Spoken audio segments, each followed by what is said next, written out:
The content you're now watching is all shot with the Oppo Find X8 Pro handphone, using its Hasselblad-branded camera modules.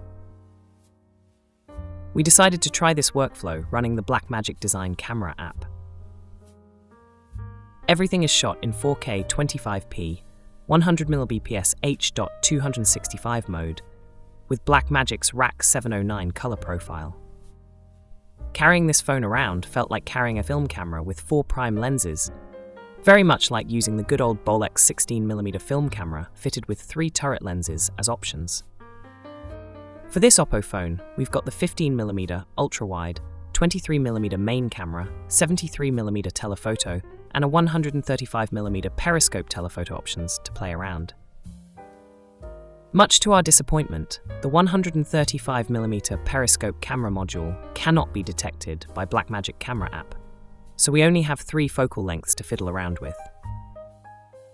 The content subject is focused on 2026 Lunar New Year bazaar in Chinatown, Singapore, featuring lots of movements and vibrant colors in day settings. On first impression with the shooting, we find it to be extremely painful dealing with the setting adjustments. We started off in full manual mode, then realized that the color temperature is always giving huge variations despite locking it at 5600 kelvins with 0 tint. Every time when we switched camera modules, like from 15mm to 23mm, the color balance will totally be off, and the colors definitely doesn't look like it's locked to 5600K. We got frustrated, gave up, and decided to lock it automatic mode for the color temperature. As we fiddled on, we find that navigating the interface is super painful too. This is nothing like using the physical Blackmagic cameras. To adjust the shutter speeds, it's like 3-button press. Press shutter, scroll to the right exposure, and swipe it off. And if we forgot to swipe it off and pressed other areas, the shutter parameters will jump back to the last settings. Similarly, this is painful for the ISO settings, and what's worse, the parameters are all greatly different across all the lens modules. We got frustrated, gave up, and switched everything to fully auto.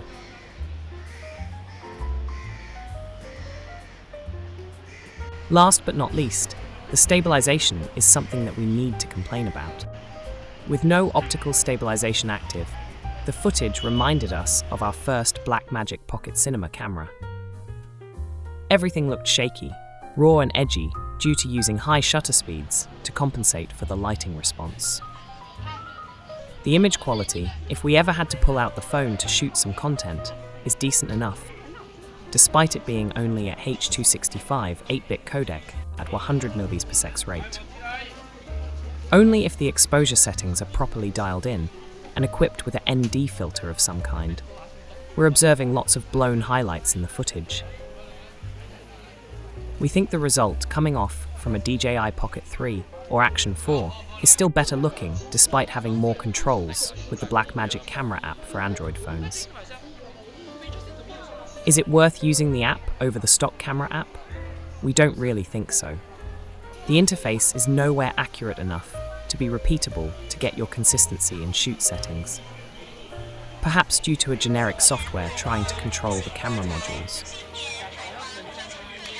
We leave you with the footage to judge for yourself, all ungraded, straight out from the Oppo Find X8 Pro phone, recorded into an external USB-C SSD, and into our edit timeline. While you watch the rest of the footage, we also leave you with more info about the yearly Chinatown Lunar New Year bazaar.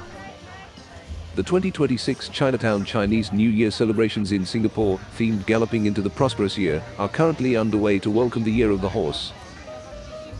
The festivities include multiple festive bazaars and the massive street light-up featuring a 8.8-meter golden horse which you've seen in the footage earlier. There are 3 primary markets operating in the precinct for the 2026 season: Chinatown Smith Street Festive Market, an inaugural market on the rejuvenated Smith Street featuring curated local and lifestyle brands like Starbucks, Sanrio, and Boon Tong Kee. Festive fair at People's Park Square, a lively bazaar in the open space in front of People's Park complex known for its bustling atmosphere and traditional offerings. Chinatown Festive Fair, main streets. Spanning across Sago Street, Temple Street, and Trengganu Street, this fair offers traditional snacks, decorations, and seasonal must-haves. The crowd level during our time of visit, in the mid-afternoon, is still manageable, not too hectic and crowded yet. Most of the time, the crowd will come in towards the later evening. As with past years, the goods on sale and display are usually the same old stuff for decorations. The only difference, every year, they will bear different animals that is appropriate to the year's zodiac. The other stalls are usually selling clothing and plenty of foodstuffs. This is the Buddha Tooth Relic Temple and Museum. Located at 288 South Bridge Road, this 4-story temple was completed in 2007 and serves as a major spiritual and cultural hub in the heart of Chinatown. The temple houses what is believed to be the left canine tooth of Gautama Buddha, recovered in 1980 from a collapsed stupa in Myanmar. It is kept on the 4th floor in the Sacred Light Hall, enshrined within a giant stupa made of 320 kilograms of gold. The temple's design is a meticulous recreation of Tang Dynasty 618-907 AD architectural style, blended with the conceptual layout of a Buddhist mandala.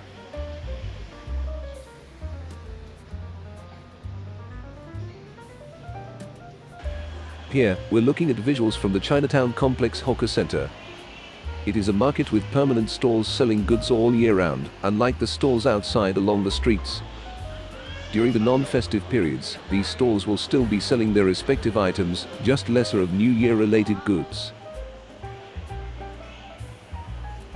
We decided to show some visuals in this area, mainly because it is a lot darker in indoor lighting conditions.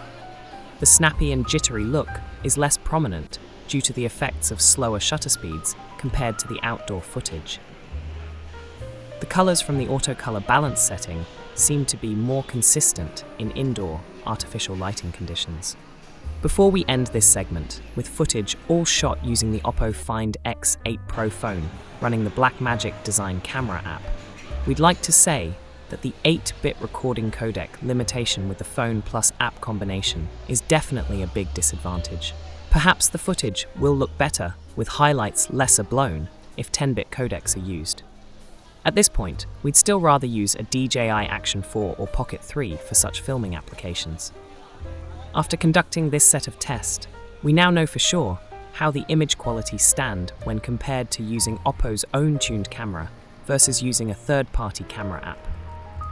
Feel free to let us know what do you think as well.